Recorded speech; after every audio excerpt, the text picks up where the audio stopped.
Hello guys, আসসালামু আলাইকুম। সবাই কেমন আছেন? এই তো আজকে ভাত, মাসকলাই ডাউল রান্না করেছি। এখানে মাছ ভাজি, আলু ভাজি। সবাই দেখে বলবেন আমাদের দুপুরের খাবারটা কেমন হয়েছে। আমার ছেলেকে এখন ভাত দিব। তো আপনাদের ভাইয়ার জন্য প্লেট সাজিয়ে নিচ্ছি। অনেক খিদা লাগছে, তাতে আমার একটু ঠান্ডা লাগছে, তো ওই জন্য ভয়েসটা কেমন কেমন লাগতেছে। রান্না করতে ভালো লাগছিল না, এখন এগুলাই রান্না করে রেখে দিয়েছি। তো মাসকলাইটাও আমার কাছে অনেক ভালো লাগে খাইতে।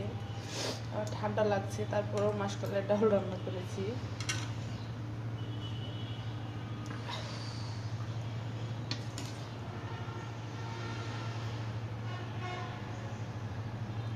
এই তো আমাদের দুপুরের খাবার। সবাই দেখে বলবেন কেমন হয়েছে। আল্লাহ হাফেজ সবাই।